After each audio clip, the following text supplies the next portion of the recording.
My name is Maya Whitfield, and I'm 34 years old. 6 months ago, my phone rang in the middle of the night, the screen flashing a number I didn't recognize with a Wake County area code, and a calm female voice on the other end said, "Is this Maya Whitfield?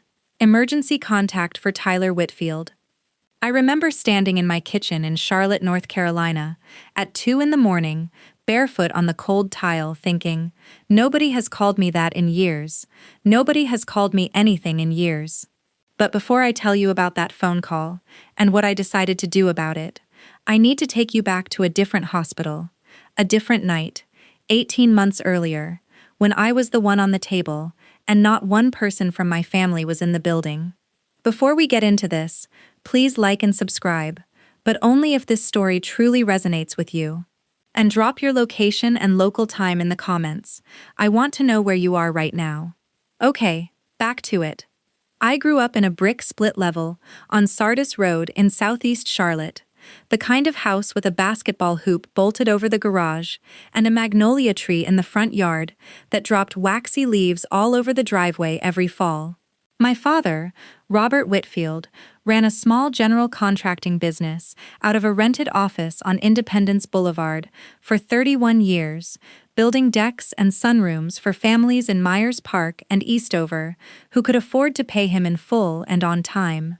My mother, Diane Whitfield, was an assistant principal at Providence Spring Elementary, the kind of woman who knew the name of every child in her building and could quote the state curriculum standards from memory, but who somehow never quite learned the contours of her own daughter. There were two of us, me and my brother Tyler, 3 years younger, and from the time he was in diapers it was clear that Tyler was the son our family orbited. I don't say that with bitterness, not anymore. I say it because it's simply the truest sentence I can write about my childhood. Tyler had our mother's quick smile and our father's broad shoulders, and a way of telling a story at the dinner table that made the whole room lean toward him. Forks paused in midair. I was the other one. The quiet one.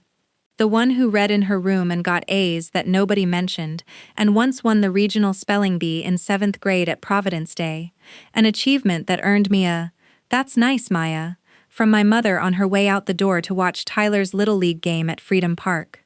I want to be fair to my parents, because that matters to me, even now, even after everything.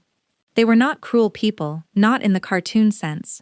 My father coached Tyler's rec league basketball team for 6 years and never missed a game, and I remember him also showing up, exhausted, to 2 of my 3 high school cross-country meets, standing at the finish line in his work boots, clapping like it mattered. My mother kept every report card I ever brought home in a manila folder in the hall closet. I found it years later, after she'd moved out of Sardis Road into a smaller townhouse in Matthews, and I sat on the floor of my own apartment crying over the fact that she had kept them at all, that some part of her had cared enough to save them, even if she'd never once said so out loud. That's the complicated thing about a family like mine. The neglect was never a single, nameable cruelty. It was 1,000 small redirections, 1,000 times the conversation turned toward Tyler before it ever got around to me, until I learned, the way water learns the shape of a riverbed, to simply expect less. There's a specific memory I go back to, more than any other. I was 10, Tyler was 7, and I'd spent 3 weeks building a diorama of the Cherokee settlements of western North Carolina for a school project, cotton ball smoke rising from a popsicle stick longhouse, tiny painted figures I'd sculpted from air-dry clay at our kitchen table every night after dinner. I got 100 on it. Mrs. Halloran wrote, "Exceptional work, Maya," across the top in red pen. I brought it home glowing, set it on the kitchen counter, and waited. My mother glanced at it for maybe 4 seconds before turning back to Tyler, who was demonstrating, with great and noisy enthusiasm, a new move he'd learned in soccer practice that afternoon. Some trick with his knee, and the ball that he insisted on performing 3 separate times in the middle of the kitchen floor, while my mother clapped and said, "Do it again, Ty, do it again." My diorama sat on the counter for 2 days before my father accidentally knocked it into the sink while rinsing a coffee mug, and nobody mentioned it again. I didn't cry about it at the time. I've cried about it since, more than once, which tells you something about how these small moments compound, brick by brick, into an entire architecture of self-worth, or the absence of it. By the time I was 16, I had a system.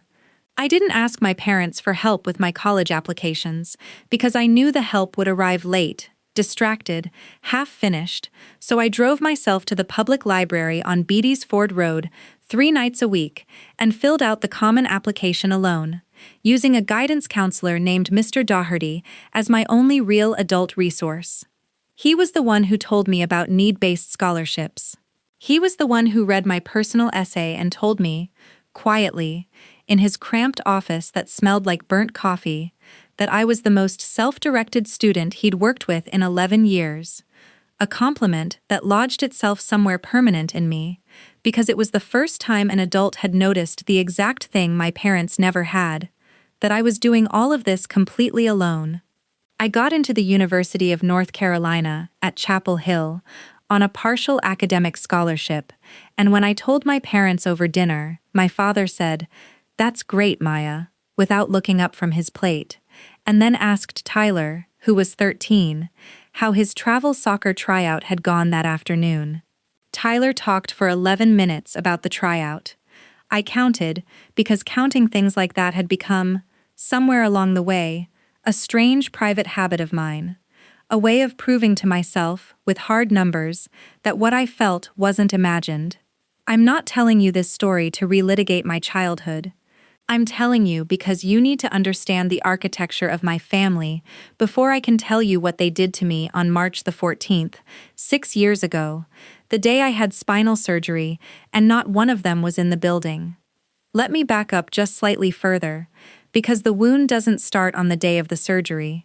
It starts almost a decade earlier than that, in the gradual way these things usually do. I went to UNC, majored in communications, and graduated with $34,000 in student loans that I paid off myself, in full, by the time I was 29, working first as a junior copywriter and then climbing into a marketing director role at a mid-sized advertising agency called Carolina Creative Group on South Tryon Street in Uptown Charlotte. I was good at my job. I was promoted twice in 4 years, first to senior copywriter and then, at 26, to marketing director for the agency's hospitality and retail division. I bought a 2-bedroom condo in the Noda neighborhood for $241,000, with a down payment I'd saved entirely on my own. No parental help, no Tyler-style cushion. My closest friend, a woman named Priya Patel, who I'd met as a freshman in Hinton James dormitory at UNC and who taught high school biology at Myers Park High, used to joke that I was self-installed, like I'd assembled my entire adult life out of an IKEA box with no help from the manufacturer.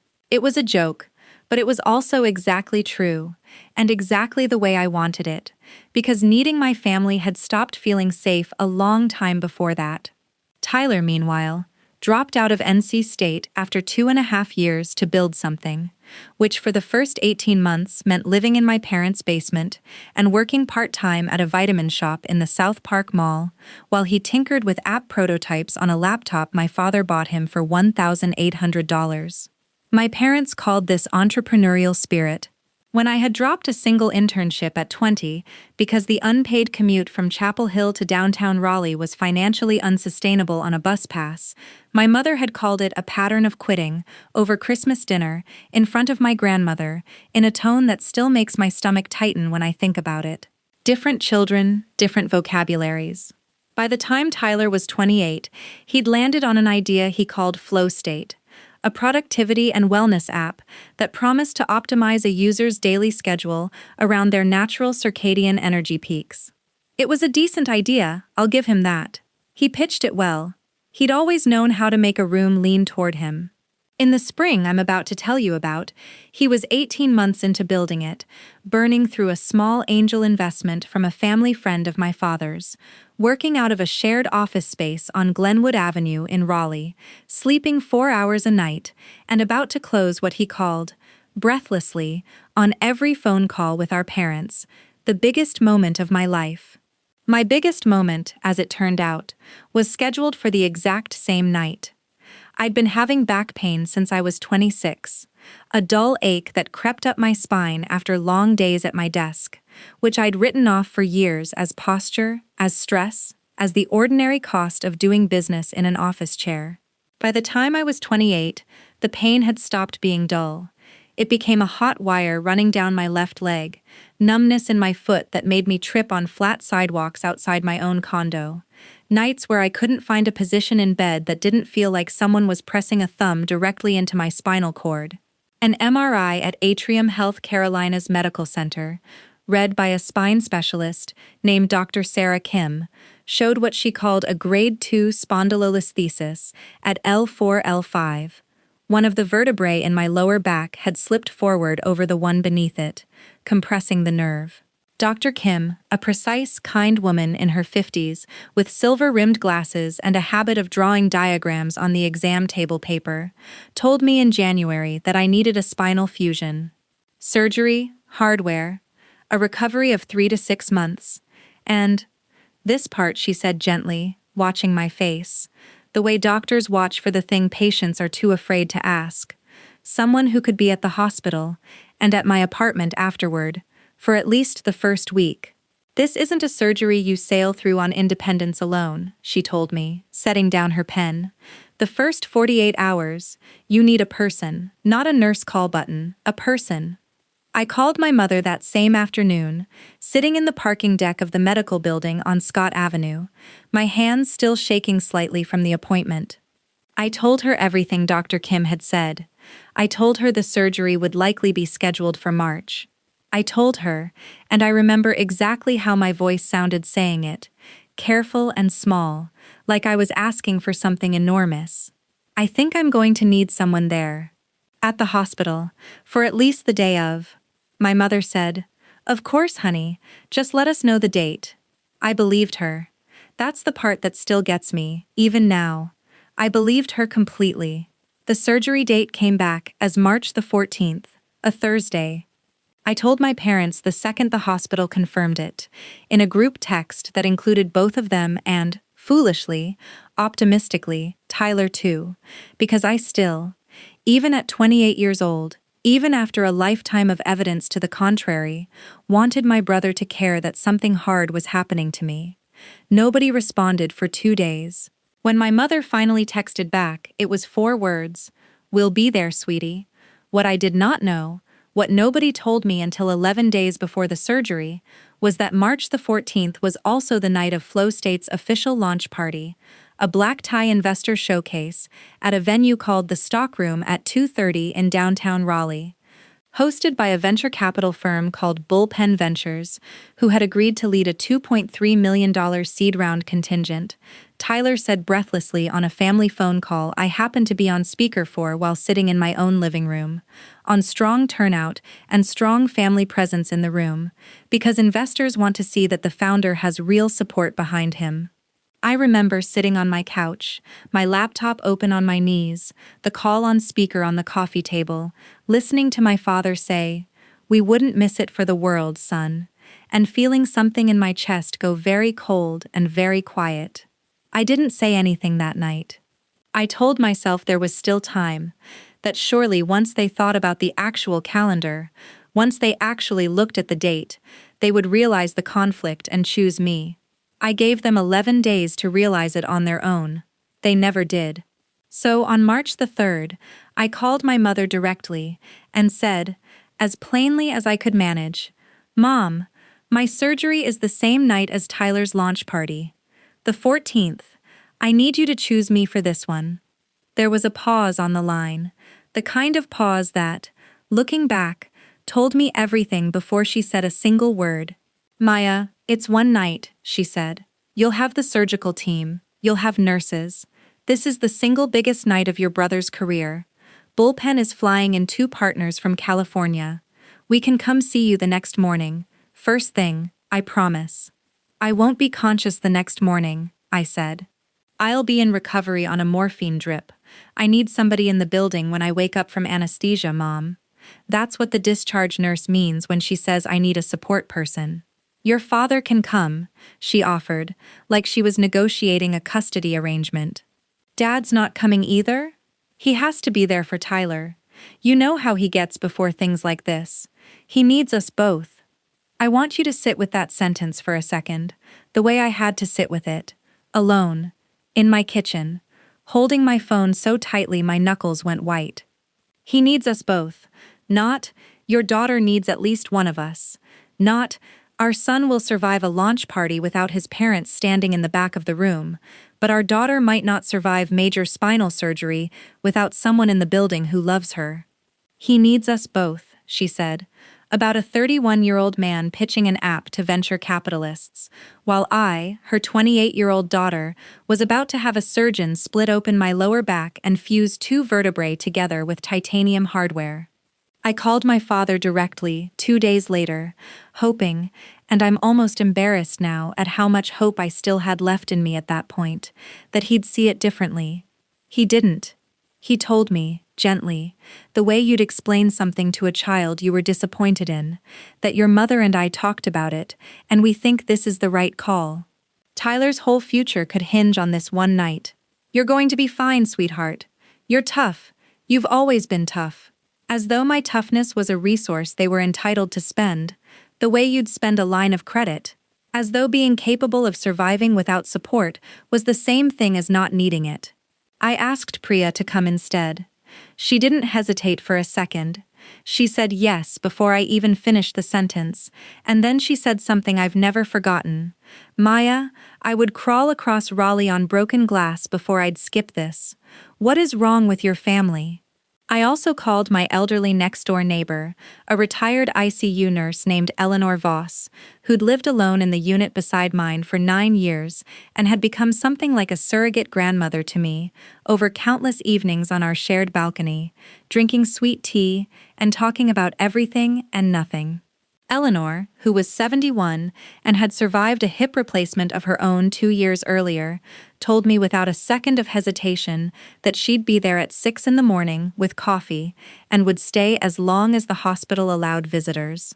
So on the morning of March the 14th, at 5:45 a.m., it was Priya and Eleanor who checked me in at the Atrium Health Carolina's Medical Center pre-surgical unit on Blythe Boulevard. It was Priya who held my hand and made terrible jokes about the paper surgical cap they gave me, until I laughed despite the fear, and it was Eleanor who sat with the anesthesiologist, a man named Dr. Patel, no relation to Priya, a coincidence we'd both found funny in the waiting room the day before, and asked sharp, knowledgeable questions about my anesthesia plan that made him visibly sit up straighter and take her more seriously than he might have taken an ordinary visitor. She used to run a surgical ICU, I told him, and I watched something in his posture shift, the professional-to-professional recognition of someone who knew exactly what questions mattered. My parents sent one text message at 7:12 a.m., while I was already being wheeled toward the operating room. Thinking of you today, we're so proud of you. Tyler's nervous but excited. Love you, be strong. I went into surgery at 8:40 a.m., The procedure took 5 hours and 20 minutes. Dr. Kim later told Priya, who relayed it to me once I was lucid, that there had been a moment of unexpected bleeding around the L5 nerve root that required additional time and care to manage safely. Nothing catastrophic, she said, but the kind of complication that makes a surgical team's pulse pick up for a few minutes. The kind of complication where, if things had gone even slightly worse, a family might have gotten a very different kind of phone call in the waiting room. Priya sat through all 5 hours and 20 minutes in the surgical family waiting area on the 3rd floor, alone with a paperback novel she never opened, watching the status board update every 90 minutes. In surgery. In surgery. In surgery. Eleanor came and went twice, once to bring Priya a sandwich from the cafeteria, once just to sit and hold her hand for 20 minutes when the additional time required notification appeared on the board, and Priya's face went pale. I came out of recovery at around 3:30 in the afternoon, disoriented, nauseated from the anesthesia, my lower back screaming even through the morphine, and the first face I saw, leaning over my hospital bed in a room on the 5th floor, was Priya's. She'd missed an entire day of teaching for me, called a substitute at 6 in the morning, texted my parents 3 times throughout the day with updates they never once acknowledged, and sat, for nearly 10 straight hours, in vinyl chairs designed for nobody's comfort. Eleanor had gone home around 2 to feed her cat, but came back that evening with a thermos of homemade chicken soup that the nurses let her bring in, and sat in the recliner beside my bed until visiting hours ended at 9, humming something under her breath that I later learned was an old hymn her own mother used to sing to her. My parents arrived the next morning at 9:15, both of them, dressed sharply, my mother in heels, having clearly come straight from a hotel rather than a 2-hour drive, because as I later learned, they'd actually stayed overnight in Raleigh after Tyler's party, rather than driving back to Charlotte that same evening. My father set a bouquet of grocery store carnations on my windowsill. My mother said, "You look wonderful, sweetheart, so much better than I expected," in a tone that suggested she'd been bracing for something much worse, and was relieved to be let off the hook so easily. Neither of them asked what the surgery had actually involved. Neither of them asked about the bleeding complication, which I hadn't even told them about yet. What my mother wanted to talk about, sitting in the recliner that Eleanor had occupied the night before, was the party. "You should have seen the room, Maya," she said, scrolling through photos on her phone and holding the screen toward my face while I lay flat on my back, an IV taped into the crook of my arm. Bullpen committed the full $2.3 million on the spot. Tyler gave the most incredible speech. People were crying. Actual investors, crying. She showed me a photo of Tyler in a navy suit, mid-gesture, lit by string lights, a glass of champagne in his other hand, my parents flanking him on either side, all three of them grinning at the camera. I remember staring at that photo for a long time. I remember thinking, with a strange, dissociated clarity, that the morphine probably deserves some credit for, that I was looking at proof. Not proof of anything I didn't already know, deep down, but proof I could finally hold in my hand, undeniable and time-stamped, of exactly where I ranked. I didn't cry in front of them. I want you to know that. I smiled, and I thanked them for the carnations, and I let my mother finish telling me about the canapés. "Some kind of goat cheese thing on little crackers," she said. "Everyone loved them." And then I told them I was tired and needed to rest, and they left by 10:30 to beat the traffic back to Charlotte, even though I was still in the hospital for 2 more days, and there was, in fact, no traffic to beat on a Friday morning. I did not cry until they were gone, and then I cried so hard a nurse came in to check my vitals, worried the pain medication wasn't holding. It was holding fine. It was everything else that wasn't. I spent the next 10 days at my own apartment, technically alone, but in practice surrounded. Priya took 2 personal days, and then came every evening after school with groceries and clean sheets, sitting on the edge of my bed grading biology quizzes so I wouldn't be by myself in the evenings. Eleanor came every single morning at 7, let herself in with the spare key I'd given her, made coffee, helped me shuffle to the bathroom and back, and sat with me while I cried about things that had nothing to do with the surgical incision and everything to do with a photograph on my mother's phone. My coworker and unofficial mentor at Carolina Creative Group, a creative director named James Okafor, had the agency send flowers and, more usefully, quietly arranged for my workload to be covered for 6 weeks without making me ask, and called me himself twice a week just to check in. No agenda, just checking. "You don't owe anybody an update on your recovery," he told me once. "Just tell me if you need anything." My parents called once during that first week, a 4-minute conversation in which my mother spent the first 90 seconds telling me about a leadership coach Tyler had hired, with part of the seed funding, before she remembered to ask how I was healing. I want to be precise here, because precision is what makes this story true, instead of just sad. My parents did not abandon me out of cruelty. I've turned that over in my mind hundreds of times, in therapy, on long drives, at 2 in the morning unable to sleep on my back, because the incision still pulled when I shifted wrong. I don't think they sat down and decided I mattered less. I think something much more ordinary and much more damning happened. When forced to choose, in a single moment, between a son's potential and a daughter's pain, the math simply wasn't close for them. It never had been. I was the safe bet. I had always been the safe bet. Steady, capable, self-sufficient. The daughter who would be fine, who had always been fine, who had built an entire life out of being fine without anyone's help, and they had simply, finally, spent that reputation against me at the worst possible moment. It took me 4 more months to be able to sit at my desk for a full workday without pain. It took physical therapy 3 mornings a week at a clinic on East Boulevard, with a therapist named Marcus Devereaux, a broad-shouldered former college linebacker turned physical therapist, who treated my recovery like a project with milestones instead of a tragedy with a timeline, which was exactly what I needed. Week 6, "We're walking a mile without the cane," he'd say, writing it on a whiteboard like a coach drawing up a play, and something about seeing my recovery mapped out in concrete, achievable steps gave me a kind of footing I hadn't had in months.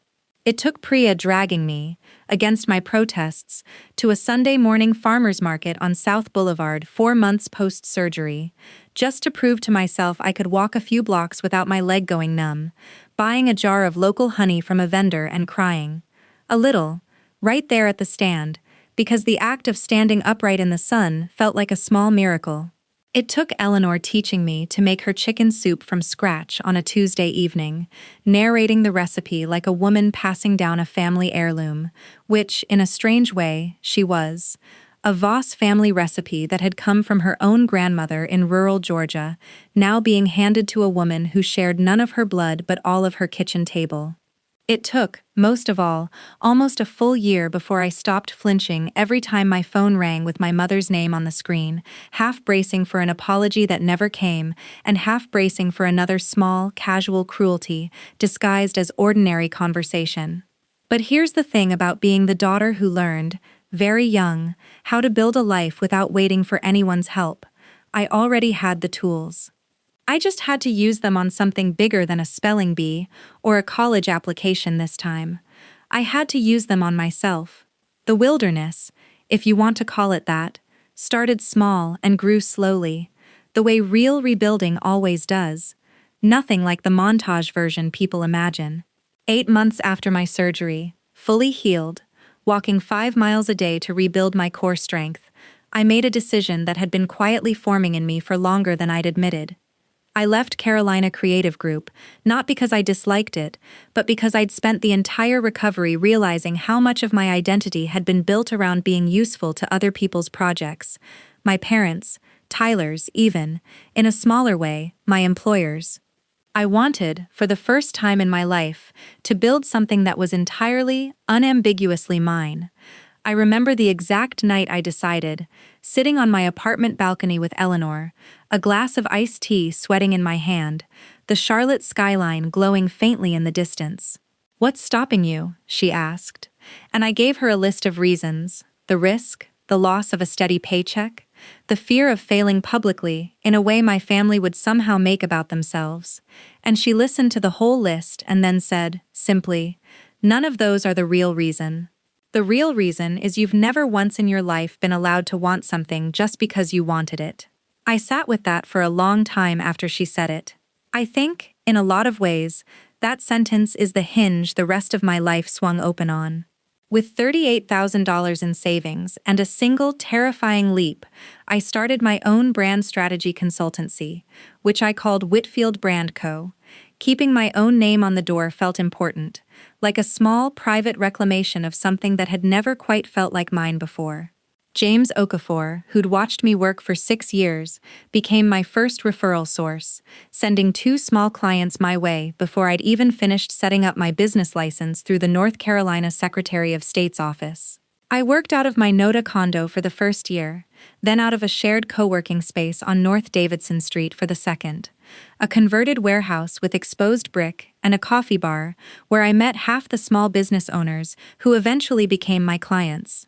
I picked up small contracts, a boutique fitness studio in Plaza Midwood paying me $4,200 for a full rebrand, a craft brewery in South End, a women's clothing line based in Asheville, and I did good work, careful work, the kind of work that comes from someone who has learned, the hard way, that being reliable is not the same thing as being invisible.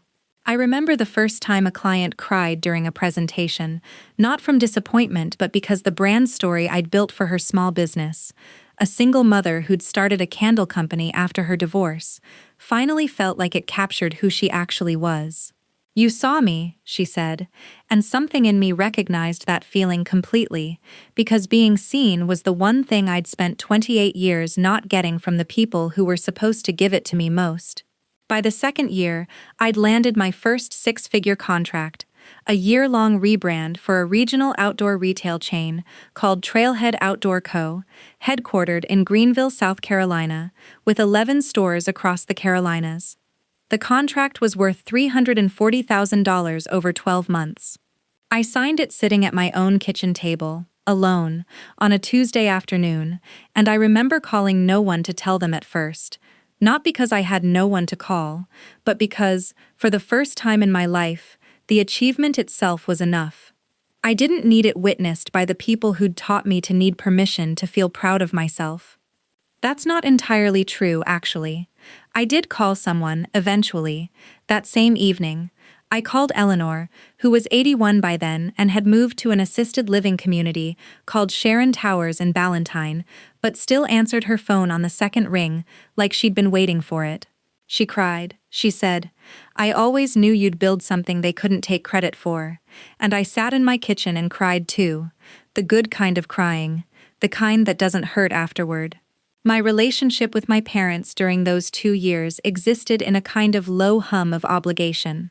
Birthday calls, a stiff Thanksgiving dinner each November, where Tyler's latest update on flow state dominated 90 minutes of conversation, while my own business, by then employing 2 part-time contractors, came up for exactly 4 minutes, mostly in the form of my mother asking whether I was still doing the marketing thing.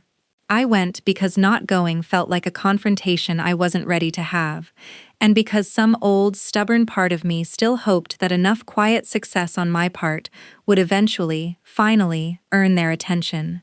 It never did. I remember one Thanksgiving specifically, my father carving the turkey while Tyler explained, in exhaustive detail, a new user acquisition strategy Flow State was piloting, and my mother nodding along, refilling his water glass without being asked, while my own announcement, that Trailhead had just renewed my contract for a second year at $410,000, got a single, "That's wonderful, honey," before the conversation swung back, as it always did, to Tyler. Tyler's company, meanwhile, was struggling in ways my parents never quite said out loud, but that I pieced together from things Tyler himself let slip when he'd had too much wine at that same Thanksgiving table. Missed user growth targets. A co-founder named Derek Manning who'd quietly left the company 18 months after the bullpen round closed. A second funding round that kept getting almost closed without ever actually closing. What I didn't know, what nobody outside Tyler's company knew, until it became impossible to hide, was how far Tyler had let things go in private. Flow State's core product feature, the one Bullpen Ventures had funded so enthusiastically at that launch party, 18 months after my surgery, was something Tyler had branded as Circadian Sync, a sleep and energy optimization algorithm that the company's marketing materials claimed had been developed in partnership with the Duke University Sleep Medicine program. It was a claim that appeared on the company website, in investor decks, in a feature article in a regional business magazine called Triangle Business Journal. It was also, as it turned out, entirely fabricated. There had been one introductory phone call, 18 months earlier, between Tyler and a single Duke researcher who'd expressed mild, non-committal interest in a future collaboration that never materialized, and Tyler, desperate to make his seed round, had quietly transformed that single phone call into an official-sounding partnership that never existed at all. This is the part of the story where everything started to come apart, and it came apart as these things so often do, in public.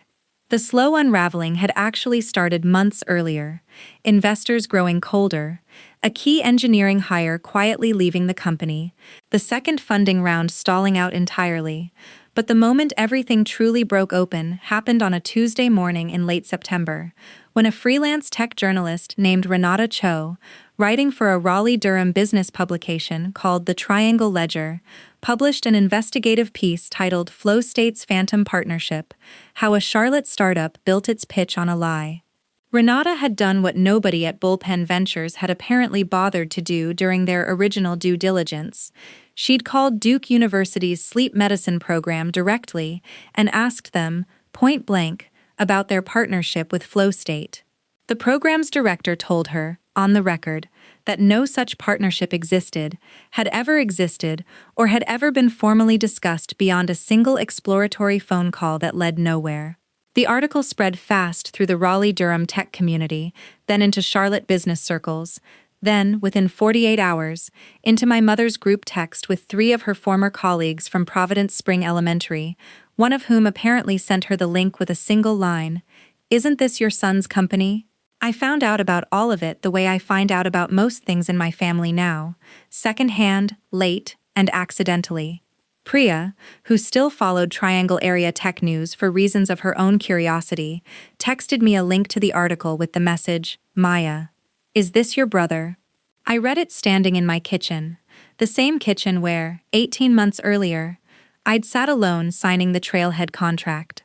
I read about how Bullpen Ventures had issued a statement saying they were reviewing the situation and had frozen the remaining $640,000 of unreleased seed funding. I read about how 2 smaller investors were exploring legal options. I read about how Tyler Whitfield, age 31, founder and CEO, had not responded to repeated requests for comment. I did not call him. I want to be honest with you about that, because I think it matters.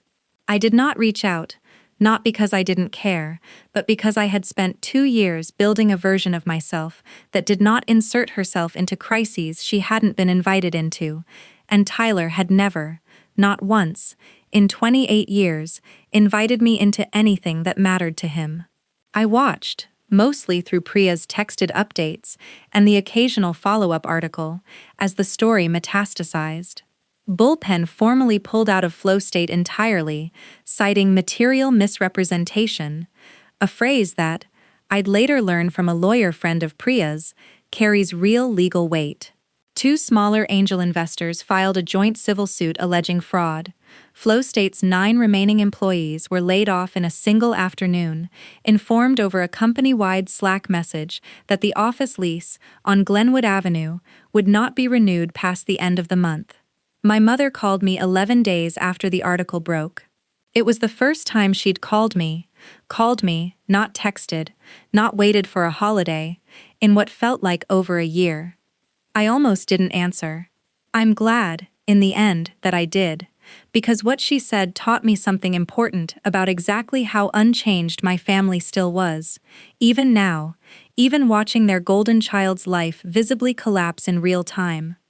Maya, honey, I need to ask you something, and I need you to really think about it before you answer, she said, her voice tight in a way I recognized from childhood, the tone she used when she needed something, and was trying to disguise it as concern.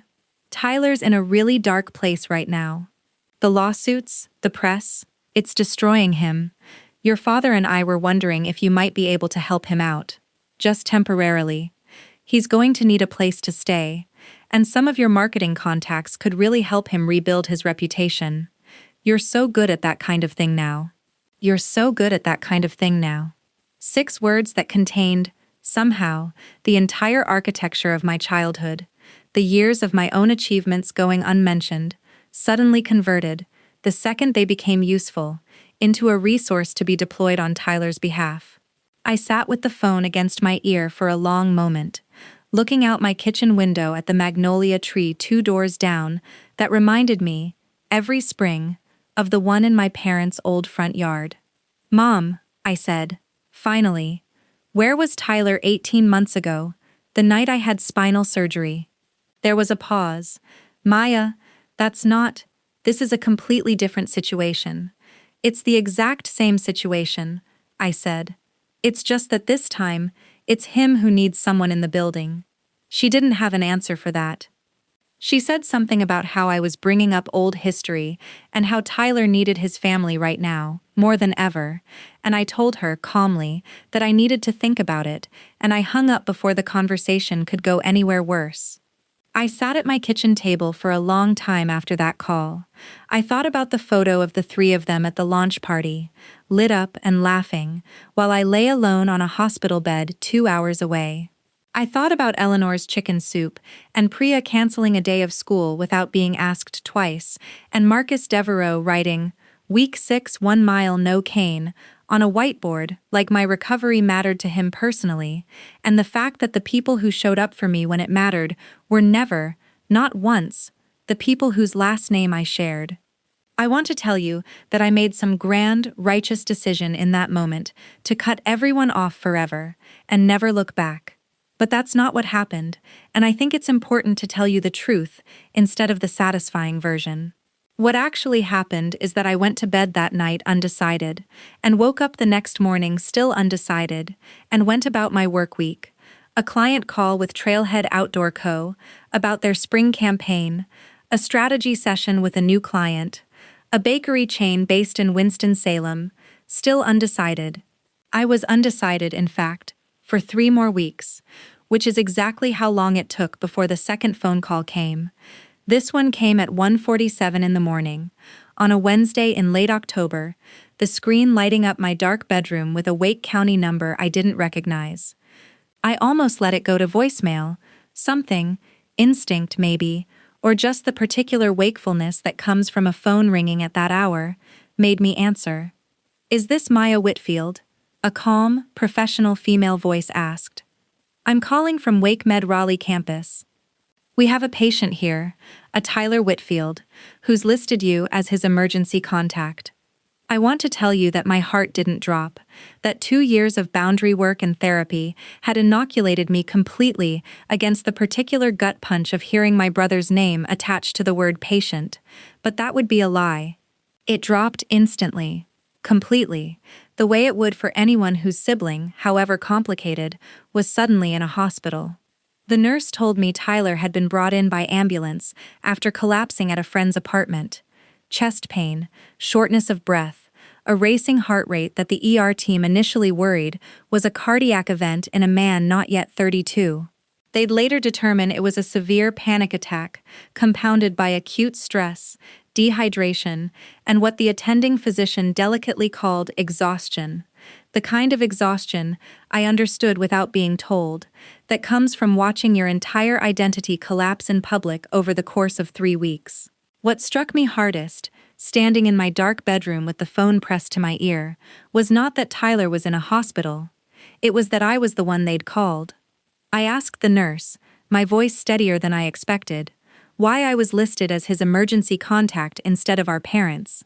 She checked the file and told me Tyler had updated his contact information that very month, apparently in the same week the article broke. I would learn later, in a conversation I never expected to have with my own brother, why? Because our parents, the 2 people who had chosen his launch party over my surgery without a second thought, had spent the 3 weeks since the article broke avoiding his calls, embarrassed, our mother telling her friends she didn't really know the details of what had happened, our father unable to look at his son's face on a video call without something in his expression collapsing.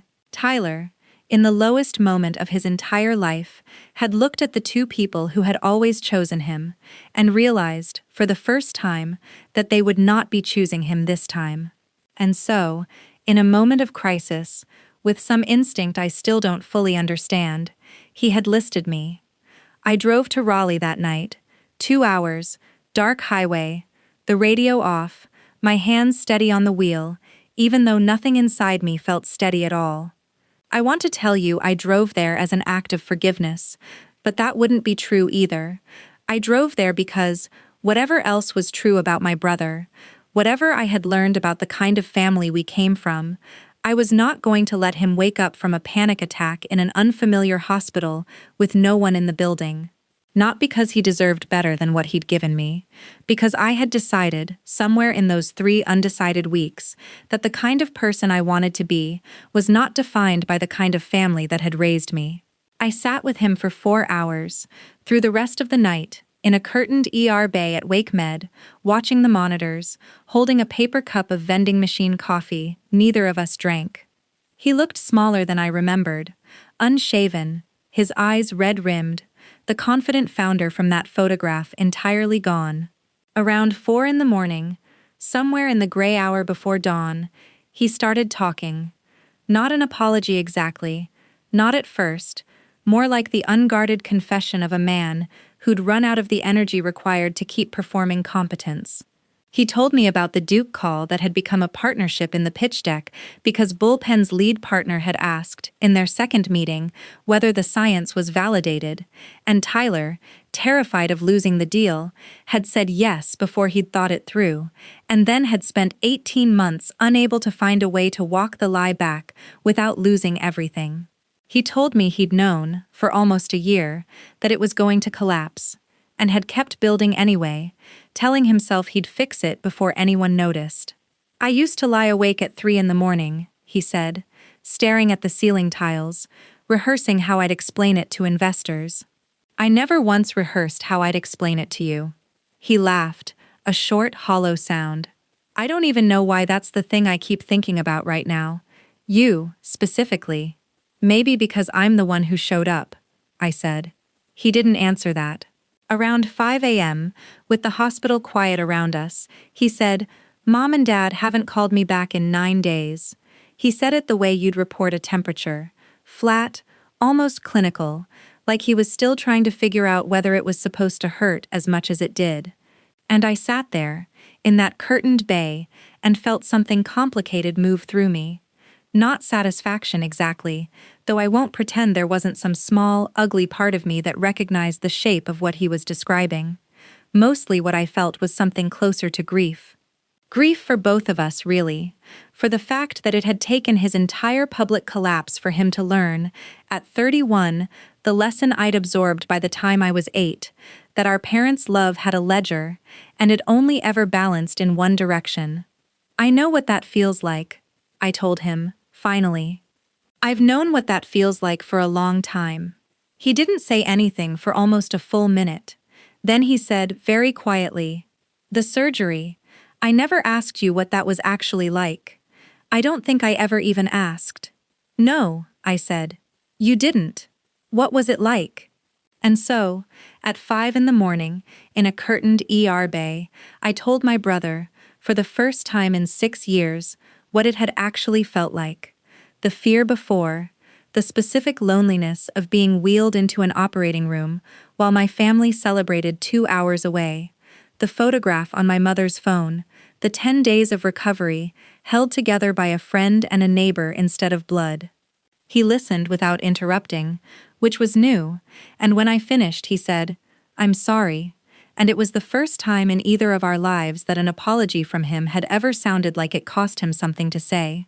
He was discharged around 7 that morning, with instructions to follow up with a therapist and a primary care physician, and I drove him to his apartment, a one-bedroom in a converted mill building near downtown Raleigh that he could no longer really afford, and I made him a cup of tea in a kitchen that had almost nothing in the cabinets, and I told him, as gently and as honestly as I could, that I would help him find a good therapist, and that I would sit with him through one more hard conversation if he needed it, but that I could not be the architecture he rebuilt his entire support system on, because I had spent 2 years building my own life without anyone's help, and I was not going back into the business of being everyone's safety net while receiving none of my own, he cried.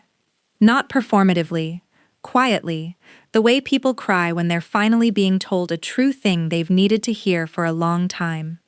He apologized, that morning, specifically, for the launch party, for the photograph, for 28 years of being handed things I'd had to build for myself. I don't know if I fully believe, even now, that the apology will change the architecture of who he is, but I believed, in that kitchen, that it was real in the moment he said it, and that has to count for something. What it did not do, and what I want to be honest with you about, is repair things with my parents. I called my mother 3 days later and told her, calmly and without raising my voice, exactly what had happened. The ER, the all-nighter, the fact that Tyler had listed me, not them, as his emergency contact. I told her I had gone because Tyler needed someone in the building and that someone should never again be a question mark in our family, for either of us. And then I told her something I had been rehearsing, in one form or another, for almost 2 years, that I loved her, that I believed she loved me, in whatever way she was capable of, but that I could not continue showing up for a family that treated my needs as optional and my brother's as urgent, and that I needed real distance, not a dramatic, door-slamming kind of distance, but a real one, an indefinite one, while I figured out whether there was any version of a relationship with them that didn't require me to keep shrinking myself to fit into the smaller half of their attention. My mother cried.